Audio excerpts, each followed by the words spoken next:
I made this carpet. I, Maral Ella. I made it with my own hands. It is a good carpet, they say. If it pleases you, I am happy. To me, it is not just a carpet. To me, it is life. In its lines, I can see things that happened. I see them a little blurred because tears come often to my eyes.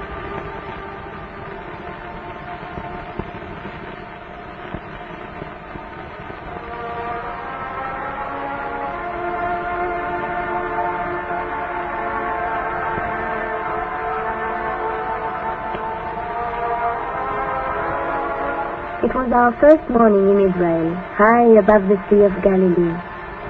My father and I got up early. I liked to see the sunrise, and besides I had to prepare breakfast. My mother died when I was born. The village elders in Kurdistan said it was the work of evil spirits, but today I know better.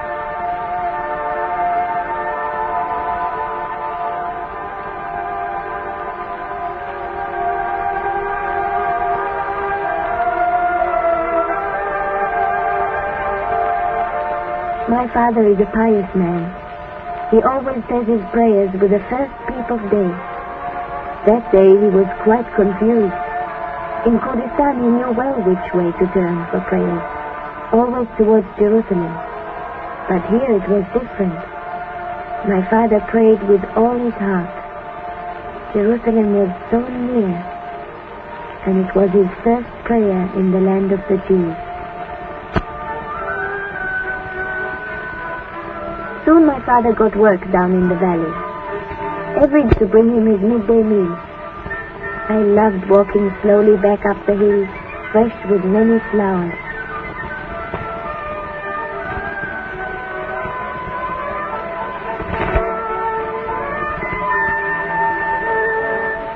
But one day when I came back, I found a man sitting in front of our little hut. He was a chacham. That is how we call our rabbi.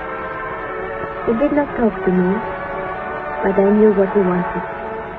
He wanted me as a bride for somebody.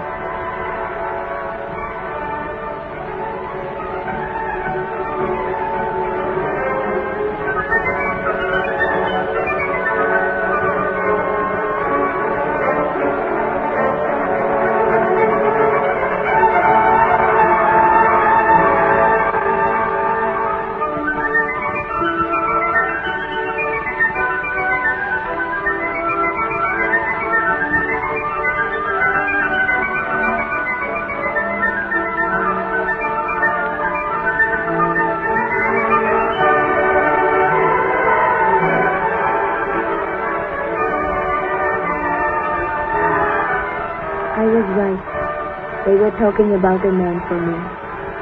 My father was not in a hurry to marry me off, but the Chacham was full of humor and Bible verses about marriage. So finally my father agreed. A young girl has value among Kurds. I did not hear what they said about the price. This was of no interest to me. I did not know what to think. All I knew was that I was a bride.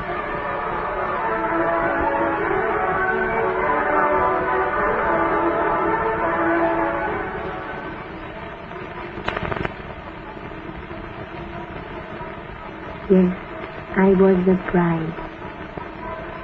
The engagement ceremony was held on a Wednesday as customary, because on this day God made the great two lights, the greater light to rule the day and the lesser light to rule the night.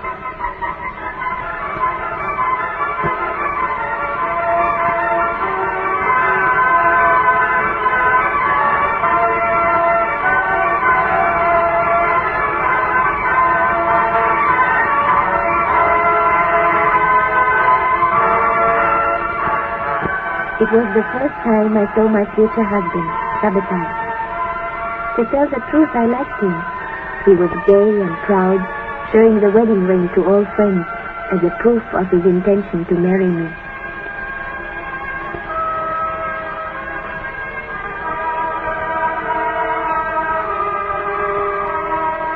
I was very excited, and I hardly felt that he put the ring on my finger and kissed my hand. But I felt the look of his eyes through the veil. I think he did see my face, because he smiled. At Passover, I went to Even Safir, where my husband lived.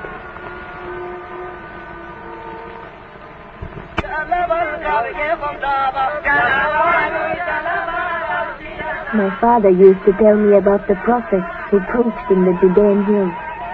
Now I was to live in these very hills. They greeted me in a friendly way, as hills do to hill people. I would have liked to wave back in greeting, but I was afraid I would fall off the mule and spoil my fine wedding dress.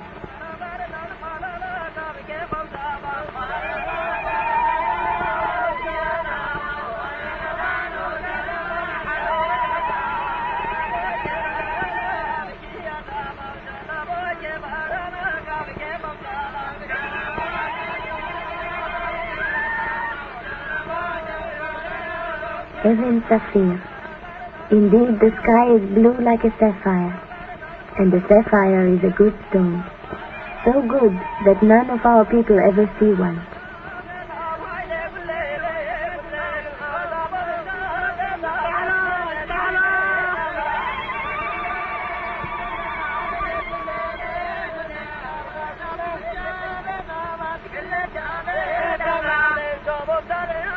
Sabbatai waited for me on the roof of our future home. He stamped his foot strongly to show that it was a solid house. Everybody loves the old customs, though the mule did not care too much.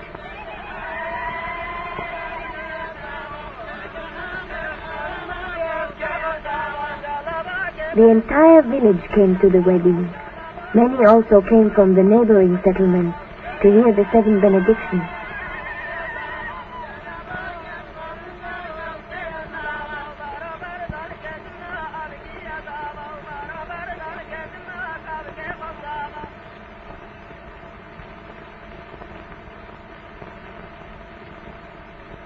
During the ceremony, I noticed that my husband placed his right foot over my left foot, which we believe assures that the man will rule the house.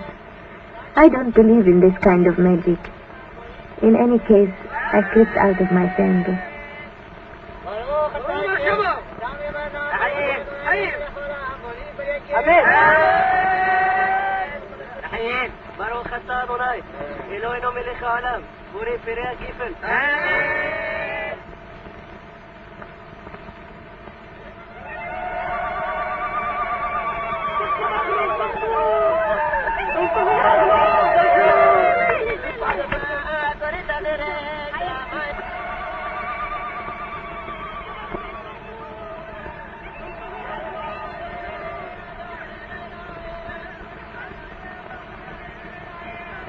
I was a woman now. It was also written in the ketubah, the marriage contract. Though I could not read it, I felt that the ketubah gave me a new standing as a married woman.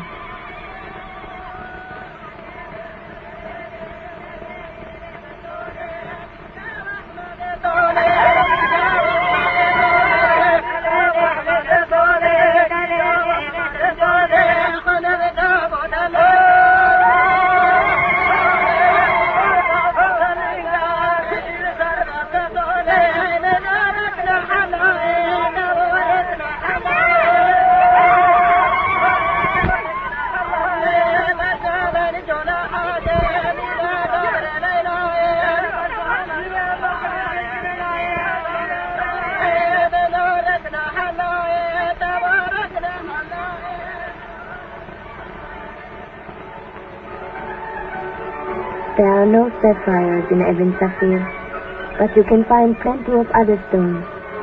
So our men have plenty of work to do. You have to hit the hills hard to make them give you fruit. I was not idle either. There was a lot to learn for me. Hedva, the social worker, helped me. She wanted me to become more modern, in a way.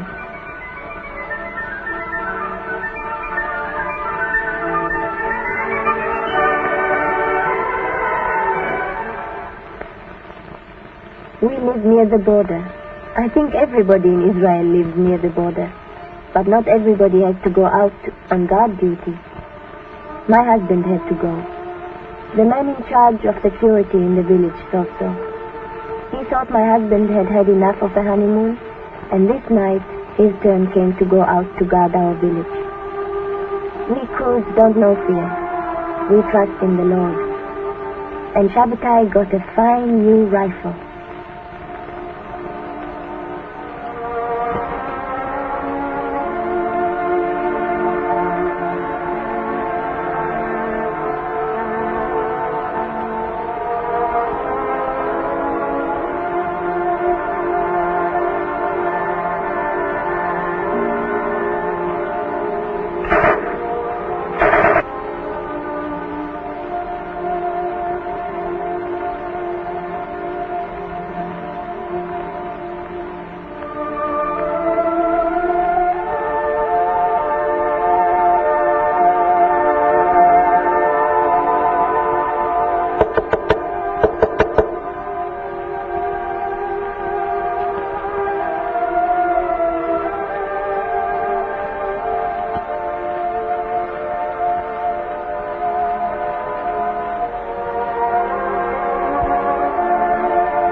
In the morning, a friend brought me the flowers. I understood.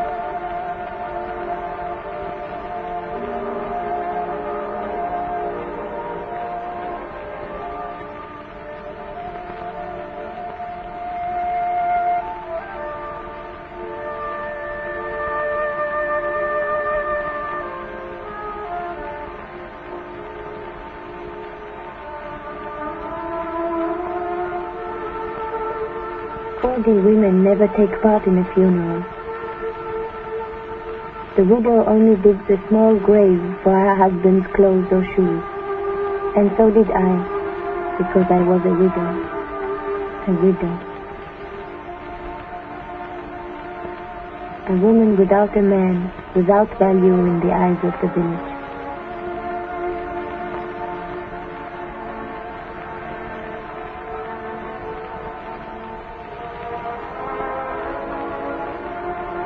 Many people came to comfort me, bringing gifts. Hedva also came.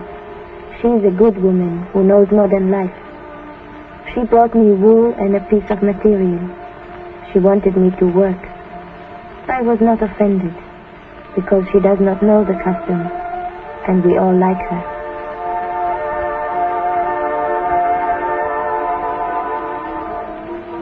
So I began to work. In truth, only my hands worked. The Lord knows they worked well. But who is interested in what a widow does? Nobody.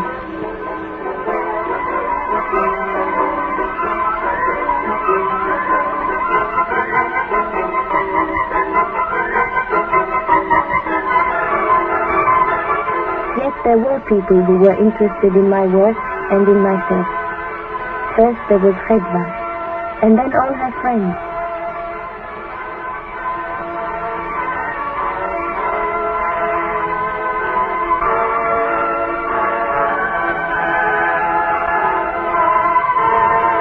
They thought I was very good at stitching and could even become famous in the city. They thought people would like to pay for my work, pay money. More money than a groom would pay for a young bride. Maybe they're right. Everything is different here, even for a widow. I made this carpet. I, Maral Ella. I made it with my own hands. It is a good carpet, they say.